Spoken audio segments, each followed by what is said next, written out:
We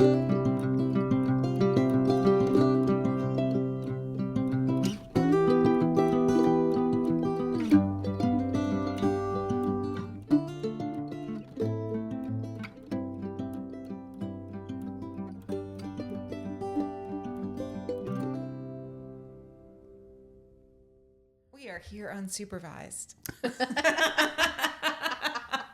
It is just the two of us. Yes. And welcome to Because of Eli. Here we are recording at Frosted Nug Productions. This is our general trigger warning. This podcast discusses death, child loss, suicide, substance abuse, mental health, and the different parts of grief. We are not trauma professionals, therapists, psychologists, or psychiatrists, and we offer no professional advice. We're just two friends with a lot of life experience who want to help others. Welcome to Because of Eli. Welcome. We are also not technologically savvy either. Something was happening and I was getting multiple of my own voice. Okay. So, welcome. We are unsupervised. Yes, we we have are. no Loretta. We have no Jack. We have no guests. Yeah. It's just us. It's just us.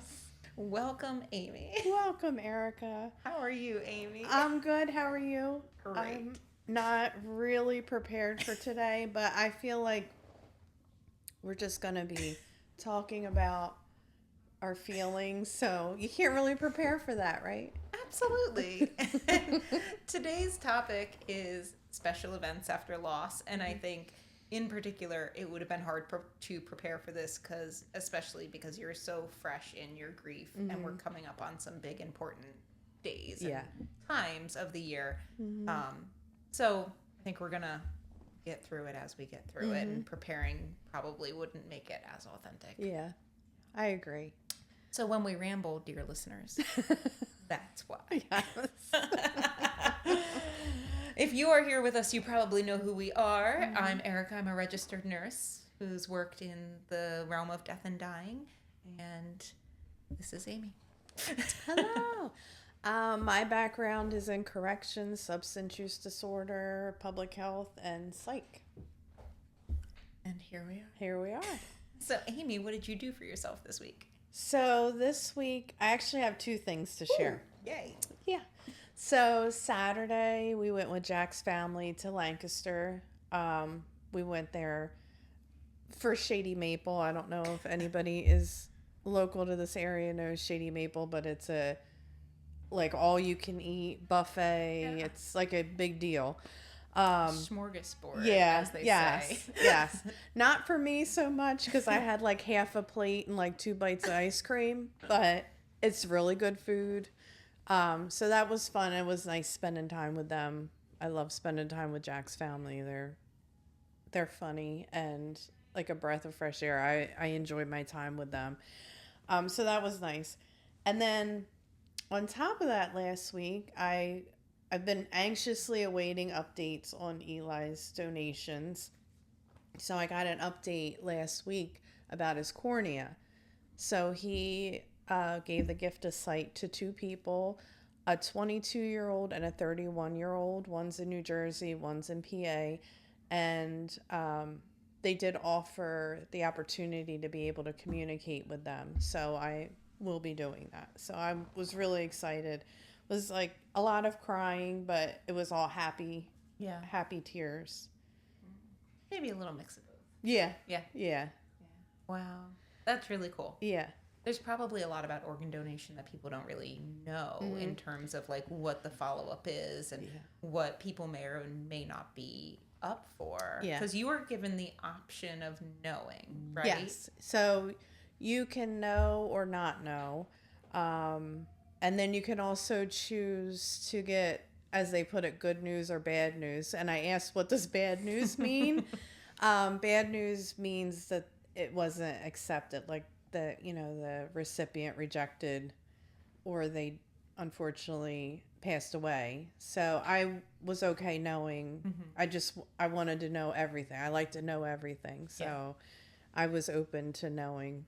So I'm still waiting on the other donations, but we did get the cornea update, so I was really happy about that.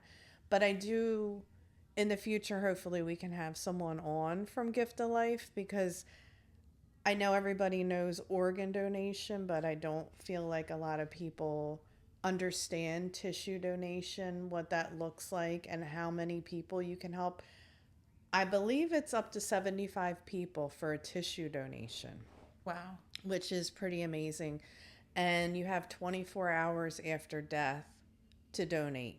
So it's unlike organ donation where you're kind of pre-planning for that, you know, they're still on life support.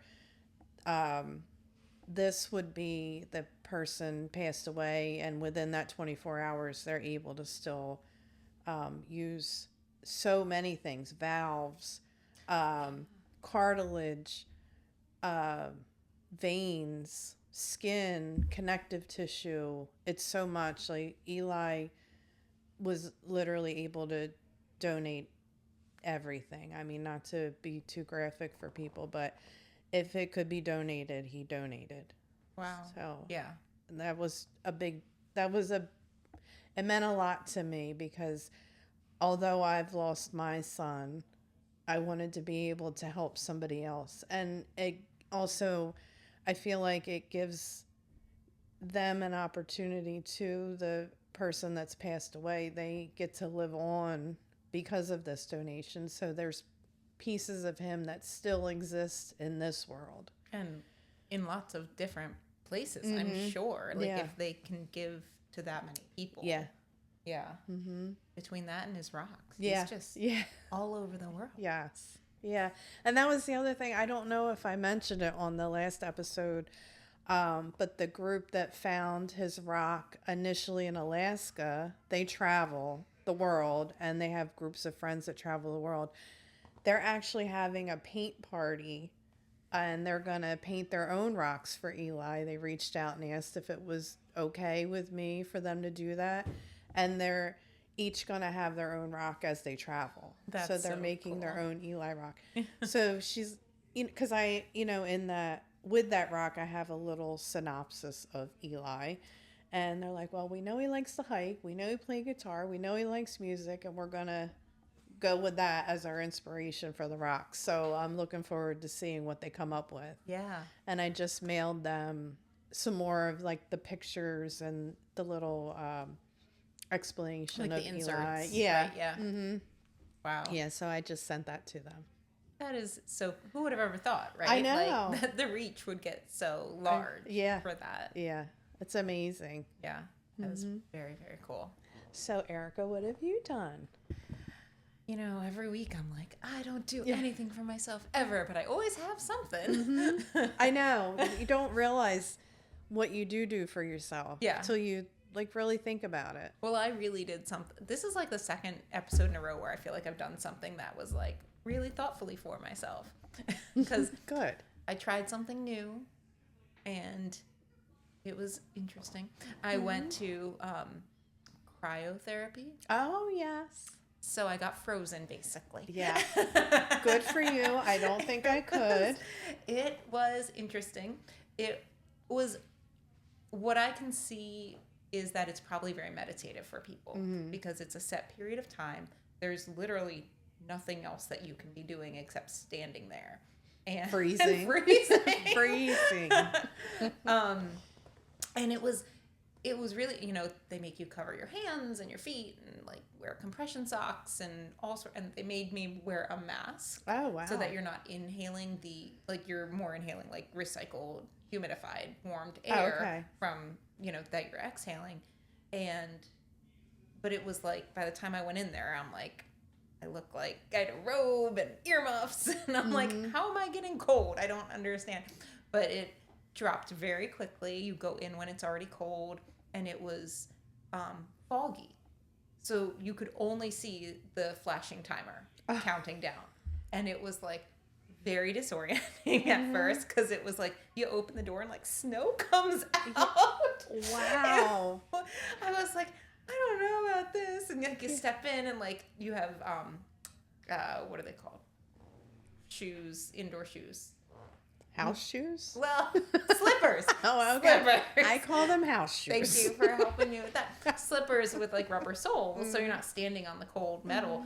and they like iced. Like by the time I took them off, they were. I mean, it was Wow. cold. Yeah, I but can't. I it don't think it was like they took my temperature behind my knee before, and it was like at 84, and when I came out, it was 60. Wow. So that's how much like my body temperature dropped. And the whole point is like it helps in recovery. It helps like with pain and inflammation. And then when your body rebounds from it, it's like working so hard to warm you back up. It like kick starts different parts of your body and your metabolism and things like that. That's really interesting. Yeah. Like now I'm a little intrigued.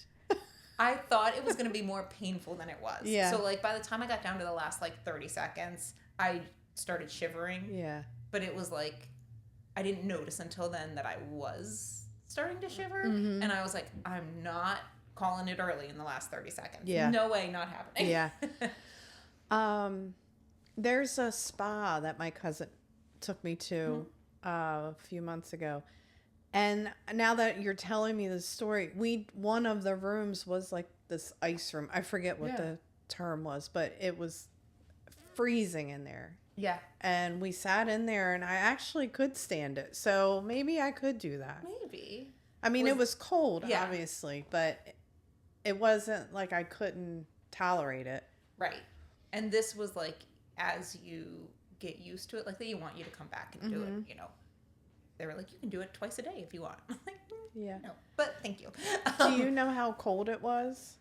I didn't pay that much Okay, attention because I was just so curious. anxious about the whole thing, but Yeah. it was cold. Yeah.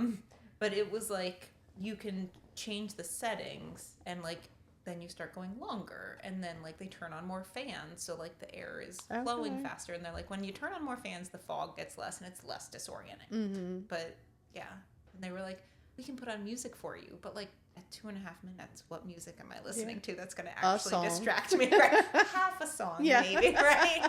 So that was just like something fun and new, and it was like a very quick thing. It, you know, really the entirety of the appointment was like 10 minutes. Okay.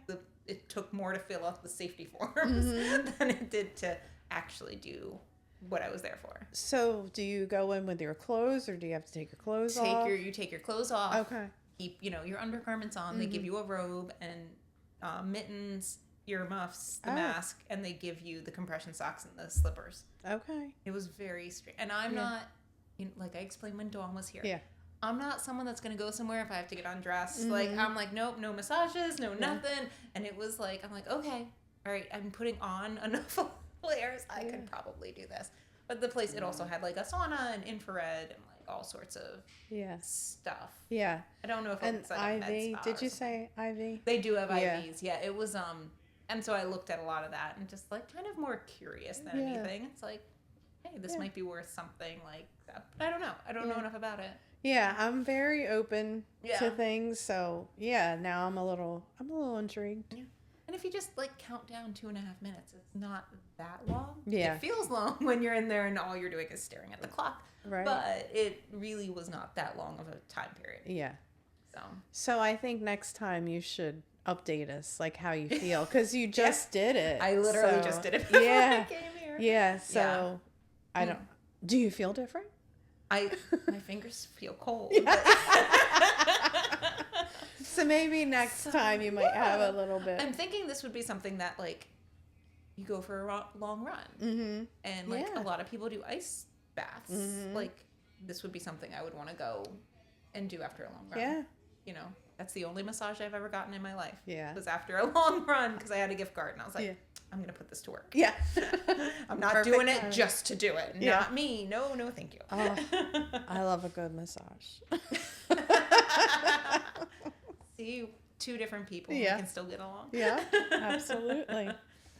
Oh man. Yeah, so that was my thing for the week. Yeah, that's good. Yeah. So it is November. Mm-hmm. It is mid-November. We are so close to all of the holidays. Yes. Actually, next week, right? Thanksgiving's next week. Thanksgiving is next Yeah. week. Yeah. So it's coming fast and furious. Yeah. As you age. Mm-hmm. I all know. of these It's events just come so fast. they really do. Have you ever heard like the reason why it feels like it goes faster? I feel like I just read this and Oh, I really? forgot already what it is, but there's a reason. And I don't know how valid it is, but I heard this and it made sense and rang true with me that like when you're one, a year is 100% of your life. Yes. And as you age, a year is a smaller percentage of your life. So it feels like that smaller percentage. Yeah. Right? So it's like by the time you're 10, a year is 1/10. Yeah. Right? So it's like Yeah. a 10% of your life. And Yeah. so as it continues to shrink, that's why they feel faster. Wow. Yeah. That's sad. It's really Okay. sad. Now we're depressed. Yeah. Yes. But it's just there's so much to do now too, and I'm running out of days. Yeah, and I feel like that is part of it too. As a kid, it's like, I don't know, for Christmas, like as a kid, you're anticipating this day. It's kind of like as an adult, you're anticipating your vacation, and you're like, oh, I have 9 months till I go to Disney. And then as it gets closer, Yes. it's like, oh, I can't wait, and it feels like forever. Then you get there, and it's literally like you blink your eyes and you're coming home. Yeah. I feel like that's how it is when you're a kid waiting for Christmas. You're like, oh, I can't wait. Oh, it's here. And then the day comes and it's like, oh, Yep. it's over. Yeah. Although not when you're a parent, you have to clean it all up. No. You have to put everything away. No. That's the part I always hated, was finding where to put this new stuff that the kids get. It's like, where do you put the stuff? Right. And it's like, well, I guess I should have thought of that while I was buying it all. Who knows? Right. Should have brought a new dresser. Yeah. Should have bought some shelves. Yeah. Mm-hmm. Yeah. We just had our pictures with Santa. I saw. Actually, Very cute. This is very excited. We have been so lucky because my youngest was right at peak Santa age during COVID. So there were no Santas. Yeah. It was like no mall, no nothing. Mm-hmm. And we found this photographer who was doing COVID safe individual Santa sessions. Mm-hmm. And we have been with her every year. And they are the most adorable pictures. I don't know if you want to like give her a little plug or whatever, but she's awesome. She really good pictures. Does really great, and she's just so laid back. There's like zero pressure. It's like just a mini session. It's Kate Hill Photography. We're in Delaware, and I think she's out of Delaware, but she does the pictures at a tree farm in Maryland. Oh, very cool. But it's been the same Santa every year. That's amazing. So all of the pictures I have of him with Santa are the same. Man. Which, how cool is that for Miller? So cool. Yeah. So cool. Like, it's just, we are just perpetuating magic Absolutely. in his life. And he remembers Miller. Mm-hmm. And, Miller is a very huggy kid. And we have all these pictures of him hugging Santa. And it's just like the best thing. Yeah. I mean, Santa's his favorite person. Mm-hmm. So, above mom. Yeah. Above Grammy. Oh, absolutely. That's where Santa sits. I mean, really. For sure. Yeah. I don't blame him. Yeah. Don't blame him at all. This year he was a little more like scattered. It was like he brought his list, he sat down with Santa and read the list, gave Santa a hug, and then we did pictures, and then it was like normally he'd go sit with Santa again, get a couple more pictures, and he was like running through the trees and like sneaking up on Santa. Yeah. And we're like, oh no, you're gonna be 10. Yeah. Like, I don't want it to end. Yeah. I know. Christmas isn't the same after they stop believing. Yeah. It's just, I don't know. Just made it a little bit more special. My older kids never told me when they stopped. And I'm like, we can just keep doing that forever. Yeah. I don't care. We'll just keep going. My kids didn't tell me when it happened. Yeah. They told me years later. They're like, Mom, we haven't believed for years. We just didn't want to hurt your feelings. Yeah. Like, you were enjoying it so much. We just kept it going. Of course.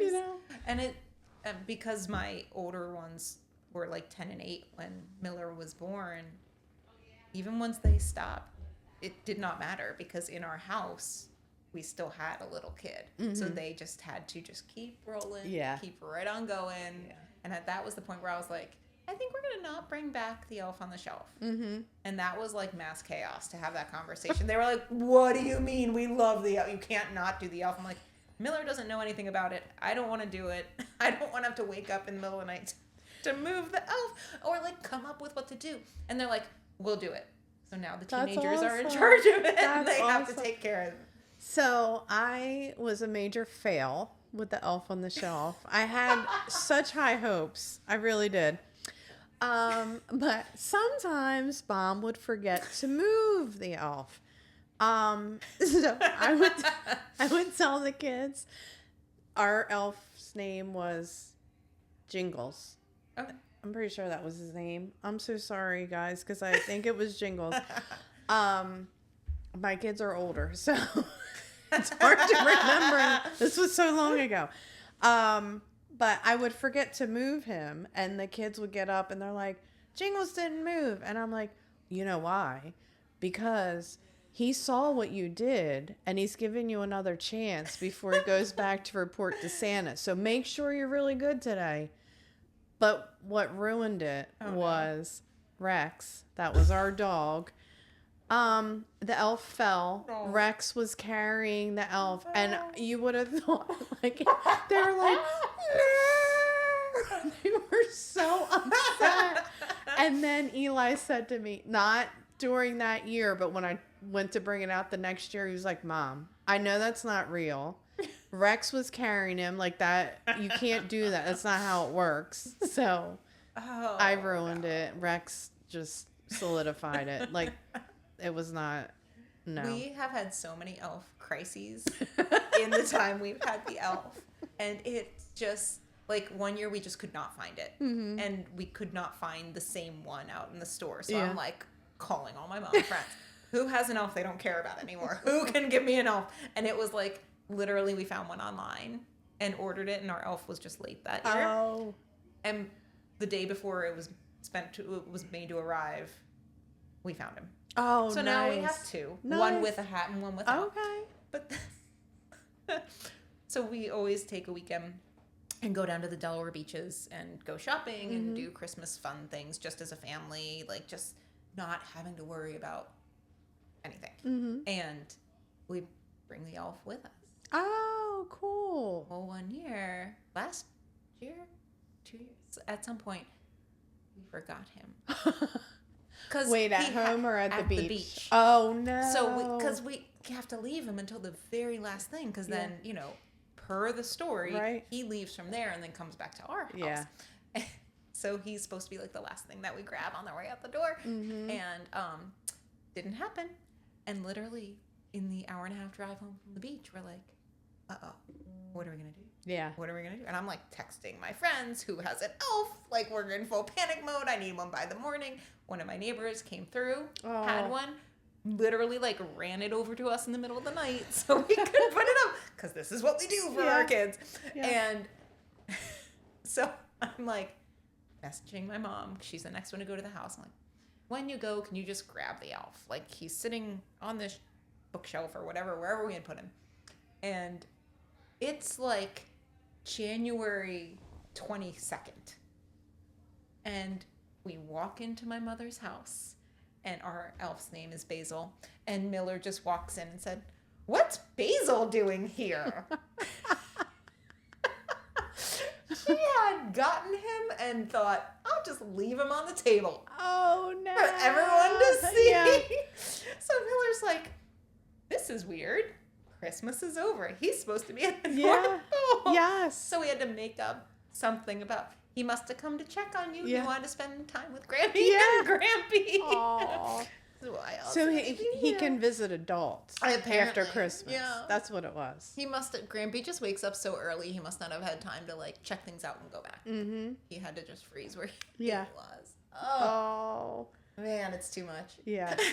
So we no longer have Elf on the Shelf. We have Snoop on the Stoop. And we also have Martha. I forget what she's called, but Snoop and Martha hang out. Oh, fun. Yeah. Do they move every night? No. No. No, they just kind of hang out. That's They pretty just cool. hang out with us. I know over the Halloween holiday, there was a lot of conversation about Labubu's on something, and they're supposed to like come to life at night and scare you. No, I don't know what that is. You haven't seen Labubu's? No. I'll update you. Okay. Okay. But they're very creepy looking Especially little stuffies. Yeah, especially and so you creepy. put them somewhere and then you move them and they come haunt you at night. Oh yeah, I need to know about this. Yes. We'll have to look that That's up. not like the actual reason for Labubu's. Oh. They're like a collectible, Oh. but they're creepy Okay. AF. I like creepy. Creepy's good. Yeah, Loretta got one that like laughs and makes noise and lights up, and sometimes we just turn it on in her bed at night to freak her out. And knowing Loretta, I can only She imagine. sleeps right through it. Does she really? Sleeps right through it. Oh, Nope, if she's asleep. I thought she'd have like a big reaction to No. it. But she will sometimes put him outside of Miller's room and like And turn what him does- on. What does and Miller do? And Miller's like, I know that's you. Aw. I know it's you. I heard your footsteps. Aw. See, Miller is Yeah. scared of a lot of things. Yeah. I mean, that's fair. Yeah. He's still little. He's 9. Yeah. He's allowed. Yeah, It's he's okay. allowed. Absolutely. I mean, he likes watching Predator movies, but Yes. the Labubu's he's scared of. Mm-hmm. It makes sense. It makes total sense. So, let's talk a little bit about like holidays. Do you want to talk about like how you're feeling coming into this season and like things that you're thinking about or anticipating, or So yeah, we can do that. So to be honest, November's a little emotional. November was Eli's first attempt a couple years ago, so that triggered pretty early on in the month. And then the 21st, this Friday, will be 8 months exactly. So that's a little triggering because it's like I used to get stuck on Fridays because Friday was a day, so I would get stuck on Friday, and then I'd get stuck on the 21st. So every 21st, I'm like, I just dread it and I think about it. And now I feel like this month it's 8 months, and it's like, how can we be at 8 months? Yeah. It literally feels like a blink of an eye, but it also feels like a million years ago, if that makes sense. Absolutely. And then Thanksgiving. Obviously, Thanksgiving was a big to-do, like the food and, my family, we get together and, obviously we're having dinner, but then we play games after, like all night. Like we would just go, we eat dinner at like 4:00 and we're going till midnight playing games as a family and just like joking around and being goofy. And, now you're missing the person that was like the jokester and, always had something funny to say. Like he'd always have us laughing, and then he would laugh at everything. And so you miss that. But something I did start many years ago, which I'm super glad that I did. I got Thanksgiving and Christmas. I have these tablecloths. They're white. They're obviously decorated for that, for that holiday, but they're mostly white. And I would give everybody permanent markers, and they would draw and sign and then put the year. So cool. Just every year I have everybody's signature and picture, or if they wanted to write something, like some people have written things. So I have all those years of Eli. All the kid did was sign his name and put the year, but other people would draw or whatever, but I have all of them. So, and I just, we'll just keep putting it out, but Eli's name will be all over it forever. We'll just keep adding to it. So I highly recommend. I love it. And everybody that comes is accustomed to, like, even before the dinner comes out, I have markers sitting in the middle of the table. I'm like, don't forget to sign the table. So I like it, and everybody kind of anticipates it now. So that's nice too. That's cool. But I will say I do feel depressed. Like I am struggling. Yeah. So it's exhausting, and I've never been depressed. This is like my first time ever feeling depressed. It's exhausting. honestly no idea how very exhausting depression is. Yeah. It's something that's difficult to explain Yeah. unless you've experienced Yeah, it. absolutely. You can talk to people who have it and Yeah. have gone through it and still not really understand. Yeah, I mean, that was definitely something that Eli complained about a lot, being tired all the time. And he would sleep and, get up and still complain that he was tired. But I always chalked it depression, people sleeping when they're depressed, because you just feel bad. You just want to sleep away you don't have to think.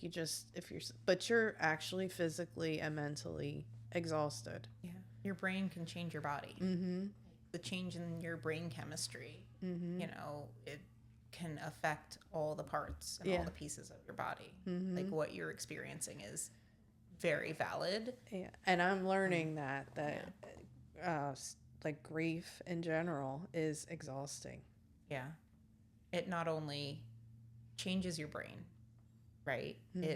There's something on your mind all the time. Yes. And so you have to balance like trying to live with that, adjust to that, be in those moments, and still like have to have things going on in life. You have to go to work, you have to eat, you have to be part of these things. Yeah. And as somebody who has, you have a child still who has probably some expectations of the holidays. Oh, yeah, absolutely. It's that forethought of, now I have to, on top of what I'm feeling and going through and what my body feels like, I still have to do this for her. And, there's still an expectation. Yeah. So, I mean, we are trying, Jack and I decided we were going to take Hannah somewhere for the weekend for Christmas.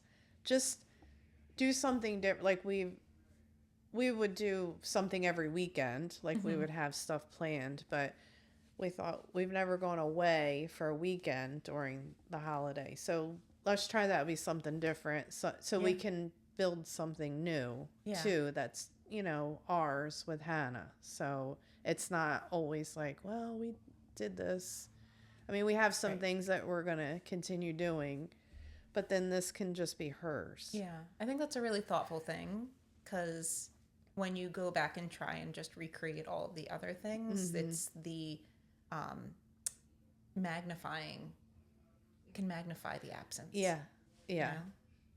That's... Yeah. Because Longwood, we're going to go, but I know it's going to be difficult. We went shortly after. We went a week after he died for my birthday, because my birthday was literally a week later, 6 days after. And I thought being outside, walking around Longwood would be so refreshing for all of us. It was not. Yeah. It was a mistake. We were all an emotional mess. We didn't stay very long, because Longwood was something that we did as a family. Like, we have membership, and like we would just obviously go at Christmas, but we would just go. So it was really hard that first time, but we've been back a couple of times, and I get a little choked up, but not like that first time. Yeah. So I'm hoping by the time we get there for Christmas with Hannah, it won't be like that. It'll be a little bit better for her this time. Yeah. And it's okay if it's not. Yeah. And it's adjusting some of the expectations, right? It's saying it's okay if it's not okay. Yeah. And you guys are going through the first year. And the first year is hard, and there's a lot more it's more expectations of, we know this will be hard, and we have to get through this first one, and that makes it, the sadness expands. It's just exponential in going through this first season. And then it's like you get through it and you hope that's the worst of it, right? And then, but unfortunately, we know, again. that it really doesn't. The second year, when it's okay, we made it through the whole first the one year, the first holiday, the first birthday, and then the second year, it's like it sneaks up on you. You don't Yeah. expect that it's going to be as hard as it Yeah. is, and there's usually less people around. That's what I was going to say. The support definitely dwindles. I mean, at month 8 for me, you know, Yeah. most people I feel like are like over it. You know what I mean? Like for them, they're long over it. But I feel like, and I could just be putting this pressure on myself. Like there's an expectation that at this point I should be better now. And I shouldn't be missing him so much or talking about him as much. You know, it's just, I don't know. I feel like that. And I can't imagine what the second year is going to be like. And I am another reason I'm exhausted. When I'm at work, I hold myself together so well that there are people that have no idea. They have no idea that my son died 8 months ago.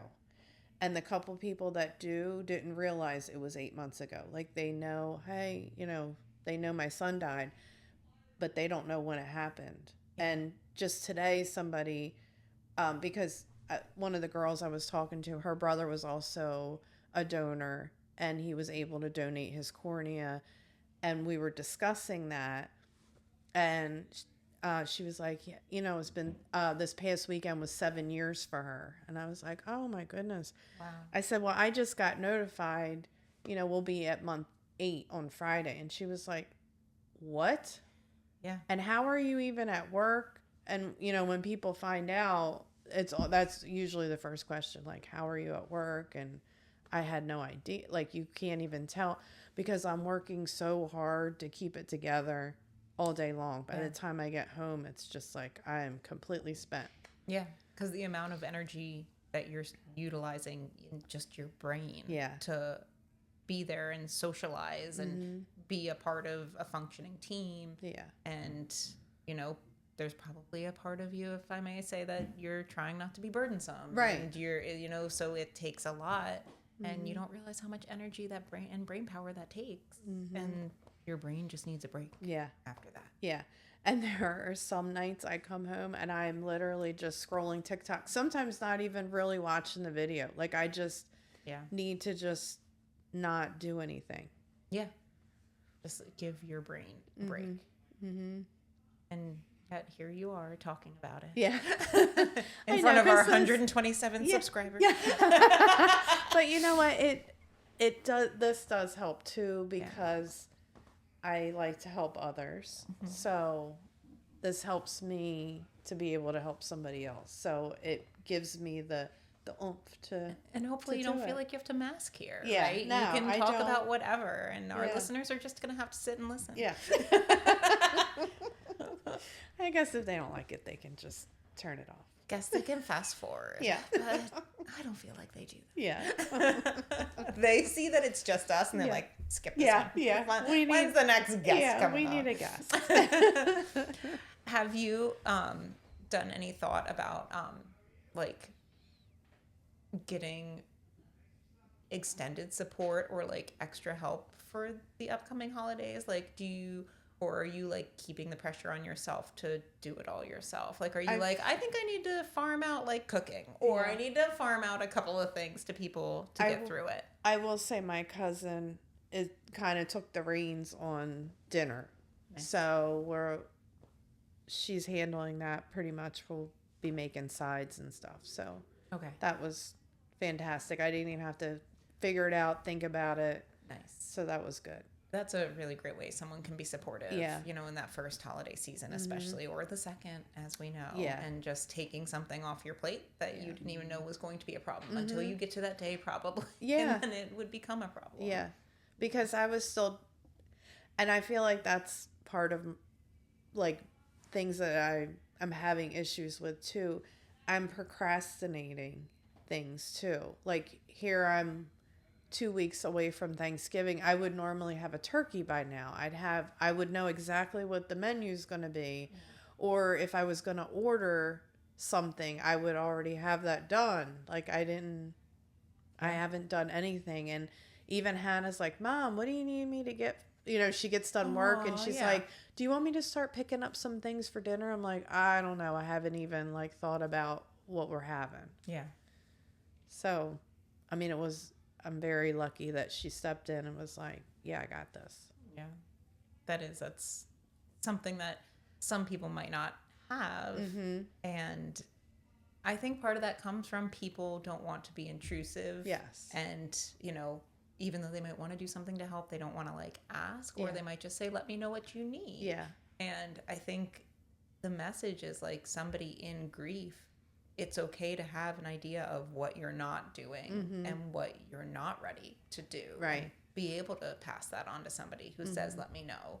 Because I'm sure that if you said, yeah, I cannot like wrap my head around buying a turkey. I cannot wrap my head around looking at cranberries. Yeah. Whatever it might be. Like, it just seems so trivial right now. Like, it's not the thing I'm ready to think about. Yeah. I'm sure there would be Someone. an act of, you know, Yeah. being able to help with that. Somebody would take that on. Yeah. And it's okay to be kind to yourself and allow for that. Yeah. And that's hard though. It's hard. It really is Yeah. because like I said before, I mentioned before, it might not be how people feel, but it's what I put on myself, what I think. And it, Yeah. like, you know, that saying, it's none of your business what other people think of you or however it goes. It really doesn't matter, but like I'm putting this additional stress on myself. Like I need to be further along. I need to be better. I need to, you know, like not be crying every night. And like I'm putting that on me. And maybe other people don't feel that way, but I think they think that way. Like, oh gosh, she's talking about her kid again. Where do you think that comes? I don't know. I guess not wanting to be a burden. So if someone wanted to talk to you about their loss. I'd be so open to it. Yeah. And I would listen for as long as they wanted to talk. I think you have some people in your life that Oh, I do. will do that for you. I mean, I'm looking at one. But I know there are people. It's just, you know, you just stress about putting things on other people. Yeah. That's a real big feeling. I wish we knew the answer for how to help people Yeah, and feel like they can. And the thing is too, like, everybody is dealing with a loss, dealing with something, and then you have your stuff, and it's like, well, if I share it now, I'm adding to whatever that is. But I know for myself, I don't feel that way. Right. I'm dealing with what I'm dealing with, but you could dump your stuff on me, and I'll listen and take it. And I guess I feel like, I don't know, like I can't do that to somebody else, but I'm willing to do it. Isn't that strange? Isn't that funny? Yeah. Especially people that are caretakers. Yeah. Right? That's not how it works. Yeah. Like, nurses make the worst patients. We're not going to see Truly. the doctor. We're just No. self-diagnosing Yes. and figuring it out because I don't have time for that. Right. It's the same thing. Yeah. Right? But I think in your situation, especially because I know you have so many people that are around you, Yeah. even though you probably feel really alone a lot of the time. I know that there are people there and that you know you have them, even if you don't feel like you really can use Yeah. them. And I just hope that other people have at least some of that. Yeah, me too. Because I am very lucky. Very, very lucky. And I was just talking to someone today at work, a friend of hers, the friend's mother or grandmother just passed away. And she's like, I need to go to this funeral for her because when my mom died, she met me at the hospital. I already knew my mom had passed. She's like, there was literally nothing to do except just go and see her. And my friend met me there in the middle of the night to do that. And I talked about how you showed up for us at the funeral home, and you waited for us to make arrangements. You sat there waiting, and when we had the opportunity to go see him, you just quietly stood in the back of the room. You were just there. And I knew you were there. I knew if I needed you, you were there, but you were just quietly there. And I was saying that today, like, people stress about, I don't know what to do. I don't know what to say. And you literally just have to be present. You don't have to say anything. You don't have to make an amazing meal. You can show up empty-handed and just sit with the person. And you don't even have to have any magic words. Just sit with them. Just be with them. It means everything. I will never, ever forget that.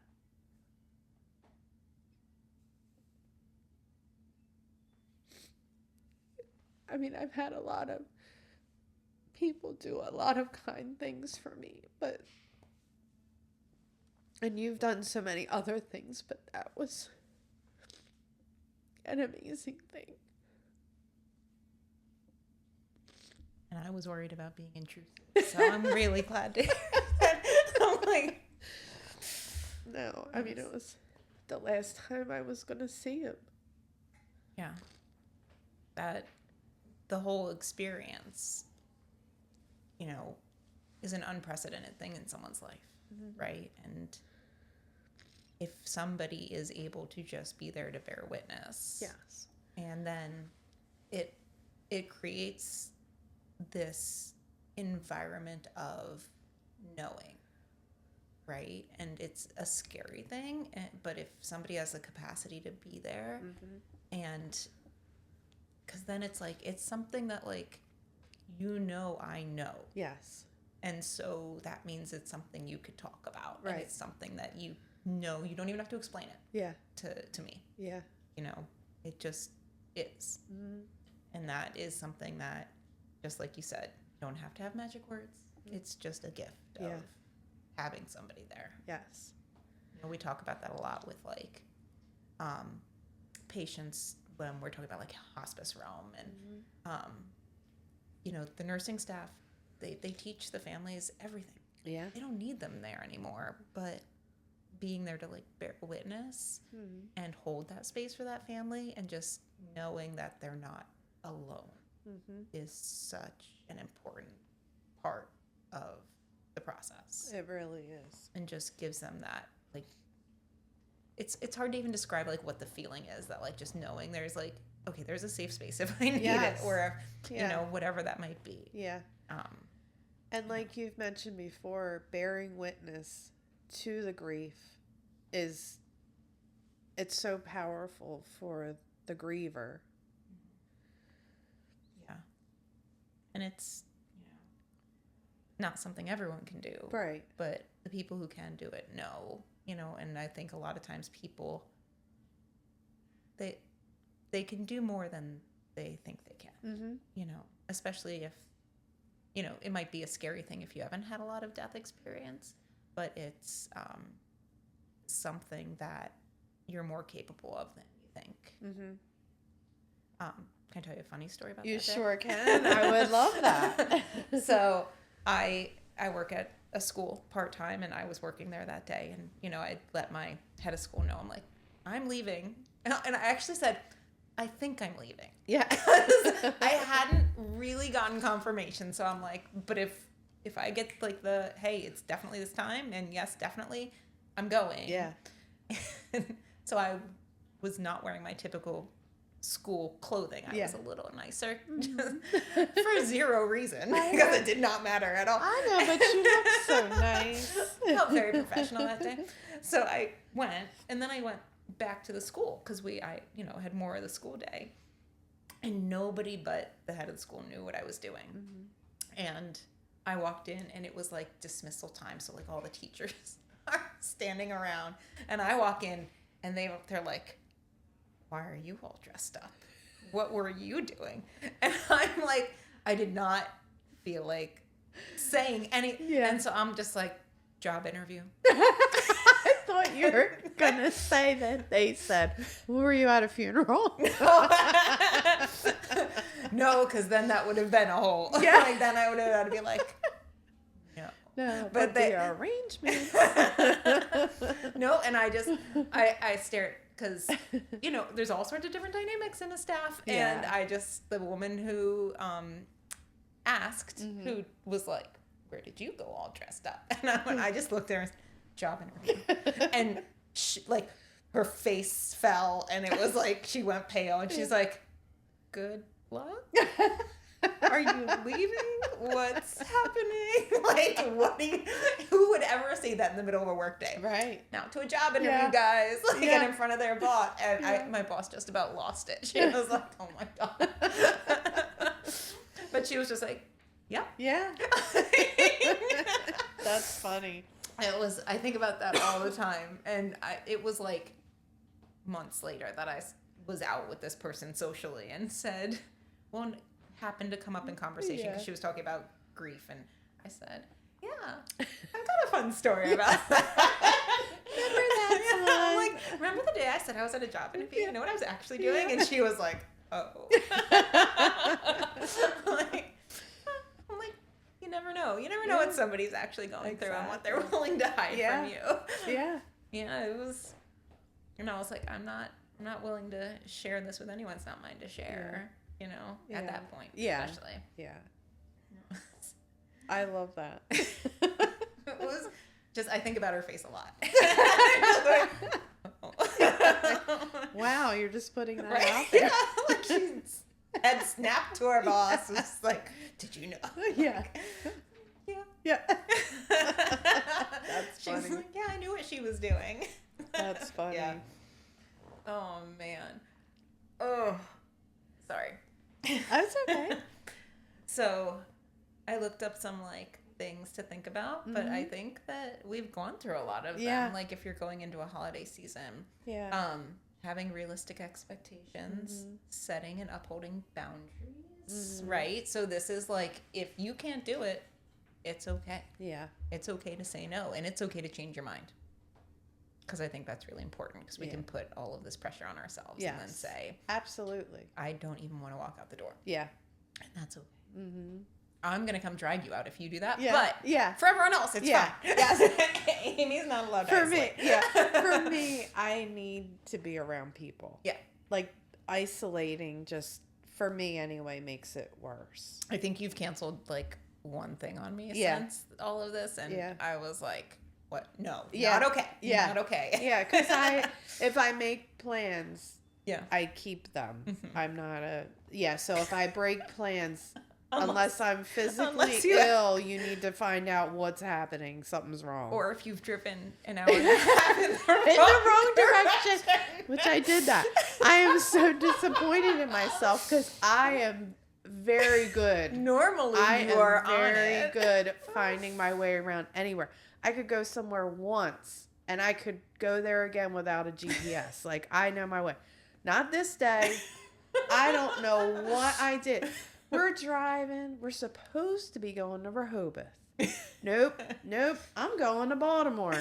I'm like, what? I'm like, this is not the way. Why are we still on 95? I shouldn't be on 95 anymore. And then by the time we figured it out, we're like almost to Baltimore. And it still made us, what, an hour and a half Yes, away from you? It's a big triangle. After we drove an basically. hour and a half. I'm like, we can't do. And that was when I was still doing dialysis and I Right. had to get up at freaking 3 o'clock in Yeah. the morning. So I'm like, I can't do this. That is a time I would forgive. Yeah. I was like, I guess it's fine that you're not here when Yeah. we had plans. Take care of your basic needs. We didn't really talk about that. Like, I think people throw their own self-care out the window when it becomes too much. Yeah, I can attest to that. I have not exercised since March. Oh. We have gone for a walk a couple times. We might go for a walk maybe once or twice a month. and I was you hike. exercise. Well, yeah, that's true. I did hike. That's Yeah, exercise. so You've there's gone a couple hiking. things. Yeah, there's a couple active days, Yeah. but overall, I don't have a steady schedule, and So you're I'm not ready for someone that Disney. no, but I can feel the spark. Honestly, I can feel the spark coming back a little bit because I was mentioning to Jack, I'm like, I need to start getting back to it because now I'm feeling like I want to be active again. Yeah. So That's good. Yeah. It's like taking those moments when you have motivation and like doing it. Yeah. Because that's the hardest part, Yeah. right? Because that motivation is Yeah. it's wavering. Yeah. It's And nearer there. me not exercising for so long, that was just part of my routine. Like I exercised. I mean, if I got 5 days in, I was frustrated because I didn't get 7. So to not do it at all has been rough because like in the back of my mind, like I want to do the things. I just don't feel like it. But yeah. And now it's cold. Yeah. So no one wants to do anything. yeah. But now I'm feeling it like I want to. So it'll be like I'll be back on a routine soon. Are you someone that does better when there's a goal? Like if Yeah. you're like, oh, I've got a 5K Yeah. or I've got a whatever. Yeah, which in my mind, I think that's what sparked it because I'm like, here we are in November.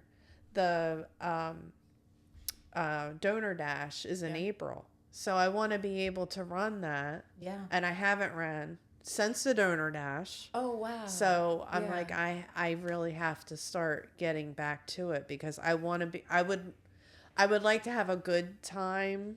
Like time wise, because the last time, well, I mean, you I can have have fun. a good time without running a good time. Yes.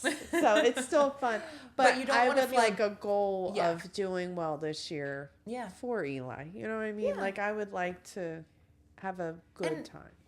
And, you know, Hannah would be happy to not sit there as long. Yes, because last year I was a little slow. Yes. No, and she was like, "How much longer is she gonna be?" Because she just sat in the chair the whole and time. it was so cold that day. It was so windy. It was cold. It was windy. Poor girl. Yeah.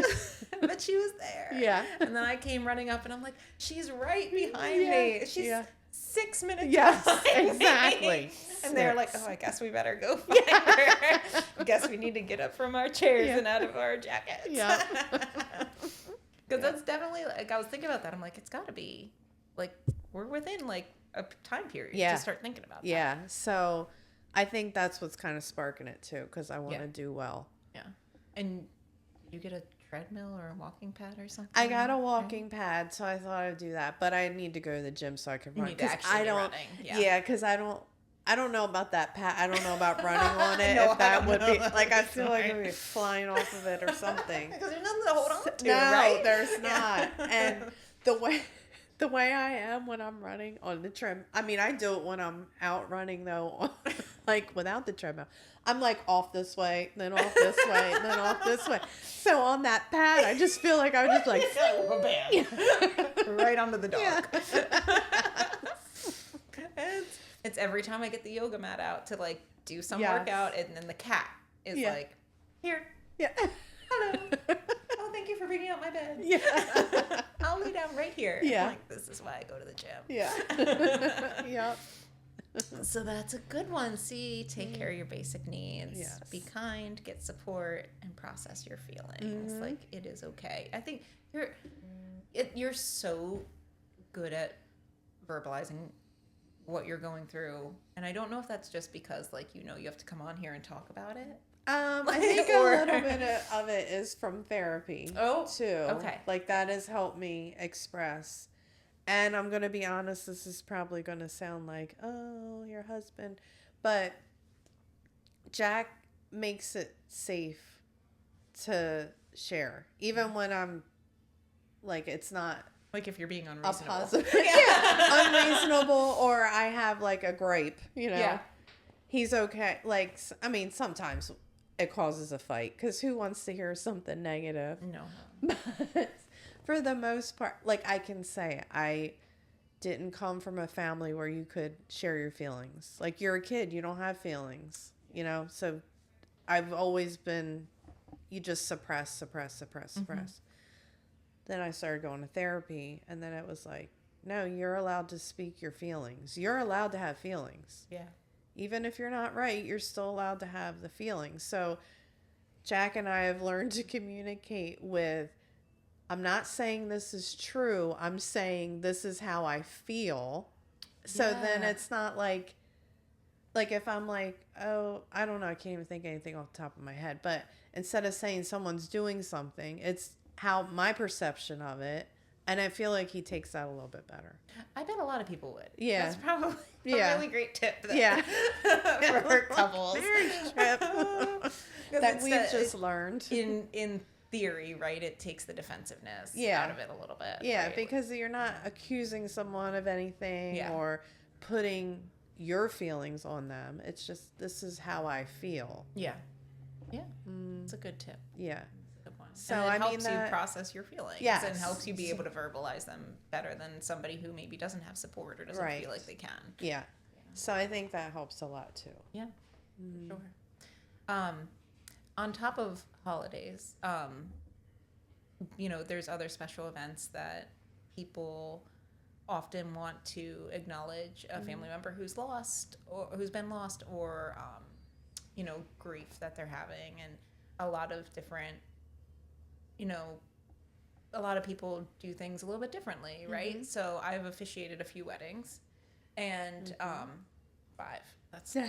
It's only I 5. know, but not that's a few. Not a lot. 5. 5's a lot. And only like 50% are still together. So 50%? It's not really 50%. Oh, okay. I was going to say. No, all more than that. Yeah. Most of the weddings I've officiated have Yeah. been successful. Yes. But what I have found is every time I'm talking with a couple and I offer, like, do you want to do something like a moment of silence, or is there something you want said about any family members? Every single one. Yes. Yeah. Can you do that? Do you have something? Like, yes, absolutely. I spent a lot of time writing that on my very first wedding, and I have, what I have used a lot, and it is always a very, like, even if you think, like, it would be awkward, or you don't want to make people sad, or, other excuses not to acknowledge them in that moment. In the whole 5 weddings, it's always been a beautiful moment. It is. It's really been like something that brings people into the moment. It allows them the opportunity, because a lot of people, if you've lost a father, you're gonna wish he was there, whether someone mentions it or not. Yeah. Right? If you've And lost you're a not sibling, going to forget Yeah. that they've passed. So Yeah. bringing it up or having a picture or having a moment of silence is not going to make the moment sadder. Right. Yeah. And I think a lot of people now are like doing tables with pictures, Yeah. or like a chair Yeah. or a table. And I think those things are really like nice acknowledgments. Yeah. And I think especially like it means something to people who are missing that person. Yeah. Absolutely. I always talk about like how the people who are not here, are absent physically, but we create them in this moment. We bring them here and make them part of the memory through our thoughts and our memories with them. And you don't have to do it in like a religious way if that's not your way. It's just about, invoking their loving presence and, bring them to our side during these moments of great joy and importance, because they mean something, and it's always like, I think people want the invitation to be able to do something like that on what should be like an only joyous day. Right. It doesn't have to be something where everyone's crying Right. in the moment. It can just be an acknowledgement that we miss somebody and that we wish they were here, and hey, maybe they are. Yeah. And it's about what you feel is true in that moment. And for the person that's lost, whoever that might be, it's a beautiful moment for them to see that they've been included and remembered. I was in a wedding 2 weeks after Eli passed. It was my nephew's wedding. I was in the wedding. They had a picture of Eli on the chair next to Jack and Hannah. So he's there. And then also on a memorial table. It didn't make the day any sadder for me. It actually made me feel good that he was remembered and he's there, and it helped a little. Yeah. And my nephew had a friend that passed away, and they had a picture of him there, and it's just like to see other people like his parents were there at the wedding, and they got to see that he was included on the memorial table. He had a chair at the wedding. I think people don't realize how much that means to know that your person's remembered, that other people think about them still. They talk about them, that they are remembered on these special occasions, that they're still included. It means a lot. Yeah, it doesn't, like, their existence mattered. And it still matters. Yeah. Yeah. I agree. I had a couple of things that I had looked up too. Like one of them was like reevaluating your traditions that you currently have. Like, are they things that you want to keep doing? Are they too hard to keep doing? Or do you want to make new traditions now? Yeah. So I think that's something to think about too. And some of that, especially for parents who have lost a child and are still parenting, that's hard because depending on the age of your kids, right? They have an expectation. So as hard as that might be, like, the traditions you may be taking away probably has to be like a conversation. Yeah. Age appropriate conversation about why maybe we aren't, or how we're going to just adjust it. Right. Right. Because that's it, like we talked about, like making the absence feel bigger because you're doing something that they always loved, and it can be meaningful and helpful to find joy in the memory, and it can still be really hard. Yeah. It can be both things. And trying to decide how much of that you're willing to take on if you're also then trying to care for siblings and their grief, right? Yeah. That's a tough one. Yeah. But I like that you just thinking about it. Just think through what you're going to be doing and how that's gonna feel. Yeah. So, like I was saying, we were, going to try something new with Hannah, but like, for example, something that we always did was make cookies. Like together, me and the kids, we would make cookies, and everybody had their favorites of what they like to make or eat. Eli's was eat, and he loved the peanut butter blossoms. And the way I made them, they're the peanut butter cookies, and you put the Hershey Kiss in the middle. Oh, okay. Yeah. So the ones I make are the peanut butter cookies, really soft. And he's been eating those since he could eat. Yeah. And it's his favorite cookie. So I will definitely be making them. But I'm sure while I'm making them, I'll probably be like, and they were his favorites. What are you going to do with them afterwards? Because if you're making them and they're not everybody's favorite and they're sitting there. Oh, they're everybody's favorite. Oh, good. They won't last long. But what if he liked white chocolate or something? Yeah, that's true. Just like thinking something through, like, that... I'm going to make these and I'm going to bring them to the local fire department. Well, that's what I was going to say. Yeah. If it was something that not everybody like these peanut butter cookies won't make it a day. You can bring them to Aaron. You can bring them to my husband who will eat anything. Oh, well, yeah. First off, if someone didn't like something, I'd take them to Aaron. Yes. Always. Just right to Aaron. Yeah. Second choice, I would go to like assisted living, nursing home, police, fire department, drop them off. Somebody will eat them. Take them to work. Yeah. Well, as a nurse, as a nurse, you can take anything in. Just somebody drop will it in the eat kitchen, it. And there it's gone. Yeah, someone will eat it. Yeah. I was trying to think of anything that we didn't touch on, or this was another one: honoring them with like a special ornament. Yeah. And that's hard because I think that might be something that you want to hold special to yourself, picking something. And that's probably something that others will want to do too. Yeah. Especially the first year. If, you're somebody who they know puts up a tree and decorates a tree, I imagine that people would bring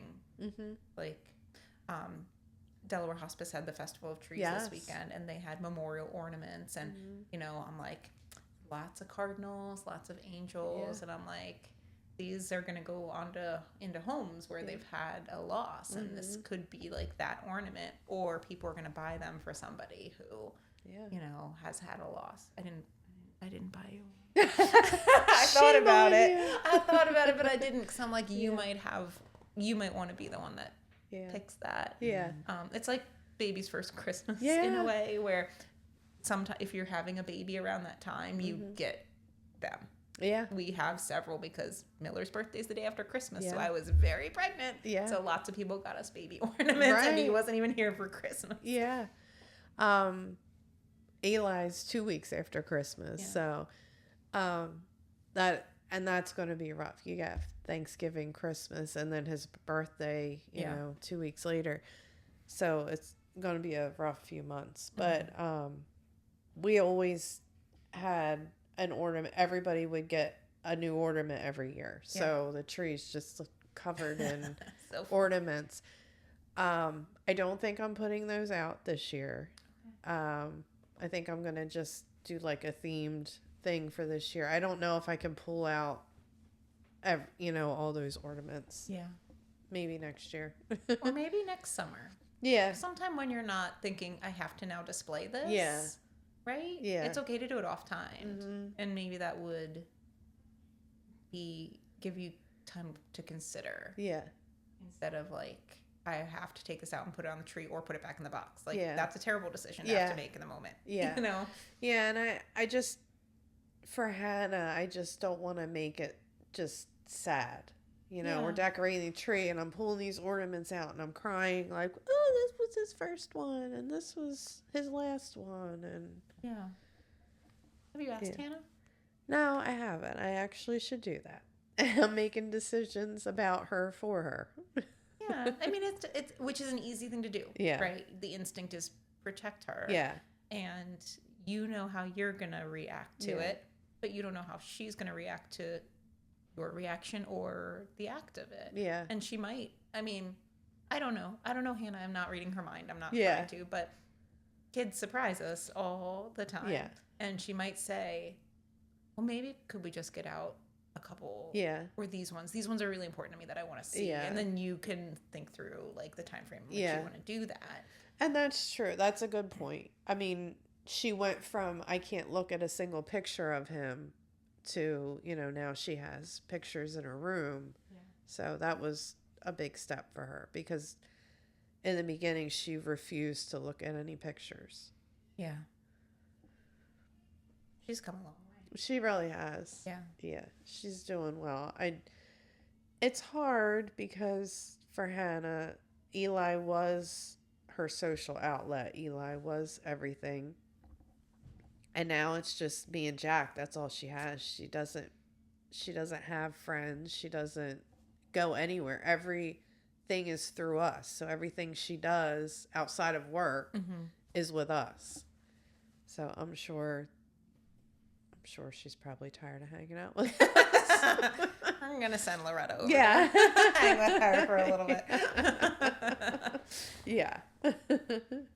But I mean, she's had time to think too. I imagine that, losing a sibling, you're thinking through, how is this going to look at Christmas? How is this going to look at Thanksgiving?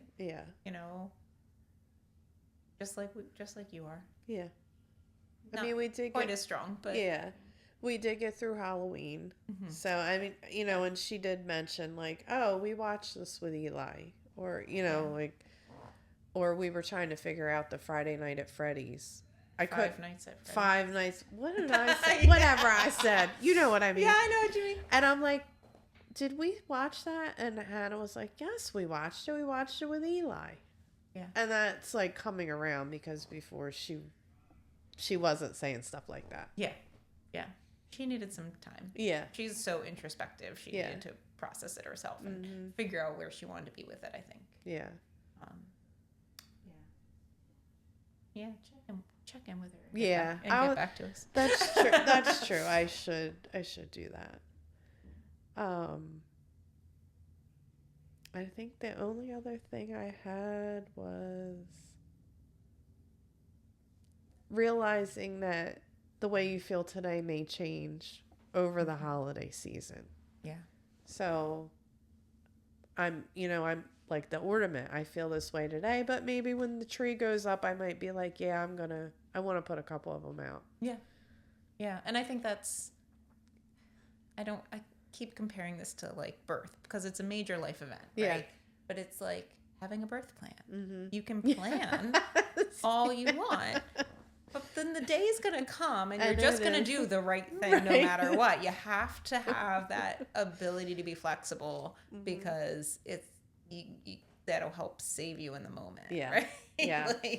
like, okay, great. We understand that you didn't want all these things. Yeah. And now here you are. Yeah. And this is what you actually need. Right. And it's okay to change the plan. Mm-hmm.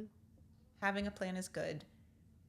As humans, we have this like uncanny ability that no other creature has to actually like have forethought and think through different scenarios in order to protect ourselves. Mm-hmm. And that happens a lot in grief where you sit and you think through, I'm going to go to this thing and I'm going to feel this way. And when I do that, I'm going to go through this door and I'm going to walk out to the car for this amount of time, or I'm going to, we're going to have a signal that's going to, but then, you have that to protect yourself. Mm-hmm. It's how you get through the anxiety of going to something or doing something or experiencing something.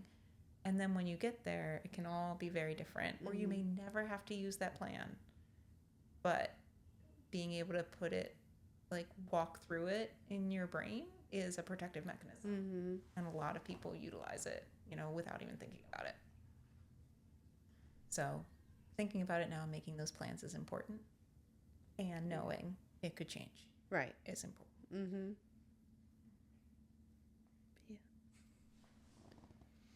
Yeah. Awesome. And I think we talked about it's okay to change your mind. Mm-hmm. And don't do more than that you can. Mm-hmm. Even if you think you can and you get wherever and you're like, no, I can't do this. Yeah. And it's just remembering, if you know somebody who's going through their first season or their first major event or major holiday, like, you're not going to make them more sad by asking if they're okay. Yeah. They're sad already. Yeah. You're not going to make them miss their child more if you talk about them. Right. They want to hear that. Yeah. And when you ask, are you okay? Be okay with not hearing, oh yeah, I'm great. Right. Yeah. Because most likely it's not okay or great. Yeah. Yeah. Be in a good mental space to ask somebody. Yeah. Because what you wouldn't want to do is then end up flipping the script and they're having to take care of you. Yeah. Yeah. If you're trying to take care of someone, don't make them take care of you too. Yeah. It's But I know I've been guilty of that as well. You're just so overwhelmed with emotion for them that you end up having your own reaction to their grief. Yeah. Because they're hurting. And sometimes that's validating though. Like, I think if you're doing it with honesty and still like putting it like and showing them that you're still there for them. Yeah. I guess more what I would want to say to people is make sure that you have cleaned up your side of the street if you want to support somebody, at least in that moment. Yeah. You can be parallel with their grief and part of their grief, but if you are trying to be there for somebody, take the opportunity to take a few minutes beforehand and think, like, refocus on that, because it's gonna be, like you said, they're not gonna say, yeah, I'm fine. They're not gonna do it unless they don't feel safe with you. Right. So if you get that answer a lot, yeah. Yeah. If someone feels safe with you, that's a good point. If someone feels safe with you, I take it as a compliment. Yeah. Because I get strangers. I have heard so many stories, people's lives, from strangers, and they'll tell me anything. And I'm like Jack's like, I can't leave you alone for 5 minutes. He's like, but I walk away and come back and their history, their kids, where they went to school, like, you know their jobs, you know who their neighbors are, like you know everything. But I take it as a compliment. I'm a safe person. I'm a comfortable person that people feel like they can share. So if someone does share and they like really say like I'm not okay, feel good about the fact that somebody felt comfortable, because most of the time, 90% of the time, when someone asks me, how you doing? I'm like, great, doing good. Sure. Or as well as to be expected, or as good as I can be. I have like all these generic answers. Yeah. Because I'm like, that person doesn't really want to hear the truth. Yeah. But I mean, I appreciate that they ask. I do appreciate it. But I just, you kind of know. Yeah. Yeah. I guess it works both ways. Yeah. Yeah. Yeah. Is there anything that we missed that you wanted to talk about? This has been a great conversation. Yeah, it has been a good conversation. And hopefully it helps someone as they're going into the holiday season to just feel like it's okay to say, I can't do that, but I can do this. Or even trigger someone to say, what can I do? This is their first year or fifth year. Yeah. But they're having a rough time this year, that I could step in and be like, hey, I got, this for whatever the holiday is. Like my cousin stepped in and was like, I got dinner. We'll figure the sides out. Instead of like all the main stuff's handled. We'll just do our sides. Yeah. That kind of creative thinking is sometimes the best thing. Yeah. Yeah. Awesome. Should we do our closing? Do we have a resource? So my resource is the same resource that I've shared before, my support group, Helping Hand Grief Support. They're actually hosting the International Survivors of Suicide Loss Day on Saturday, the 22nd. It's 8:30 to 12:30. There will be food available. We could probably post that on. Okay. We'll put that up on the link, how to sign up, because you do have to register for it. Got it. Okay. I was going to say I can try to pull it up, but we'll put it on. You put it on the Facebook. We're going to do it. Okay. I didn't do it immediately. Okay. I'm trying to look at, but. Okay, yeah, but we will that. post that. So it is for survivors of suicide. So they did point out it's not for attempts, it's for people that have died by suicide. So it's the survivors of that. This would be obviously my first time doing that, so I can't give any firsthand information, but it's through, I think it's sponsored through the, oh shoot, I had it pulled up. I'm sorry.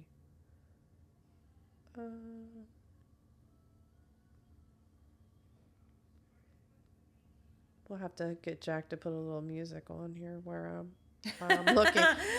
It'll be his first editing job. That is our fault. Yeah. Well, no, that's like Jeopardy, so that wouldn't work. Right. Please don't get us unlicensed. Yeah.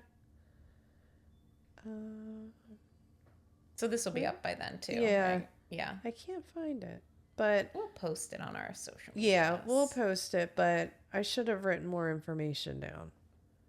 But that's what happens when we come. I know, unprepared. Should be how we title some of these episodes. I know, this is right? an unprepared episode. Yes. Although I feel like we were okay. Yeah.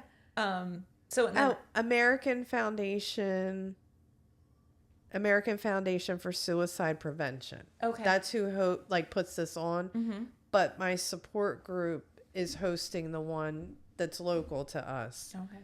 At the Fellowship Alliance Chapel. It's in Medford. And it's November 22nd, 8:30 to 12:30. So in the event you're listening after, please follow them on social media to watch for the next events that are coming up. Mm-hmm. And as we're in November is Childhood Grief Month, Awareness Month. Mm-hmm. And the National Alliance for Children's Grief has a lot of great resources that people are utilizing this month. So I recommend going onto their site. It's nacg.org, National Alliance for Children's Grief. And we'll be posting a few pieces from there throughout the month as well. And hopefully you guys take some time to look at that, especially if you work with children. You know, there's a lot of interesting facts about like how many kids will lose a parent before they graduate high school. And, you know, how many teachers are currently teaching a child who's had a significant loss in their life. So, you know, it's the things that you don't know and a great opportunity to learn. Absolutely. So, in closing, we hope we've helped a few of you feel more validated, more heard, and seen. If you are supporting someone who has lost a child, please remember to say their name, talk about them, remember them, and as always, we are here because of Eli. Thank you. Should we count down?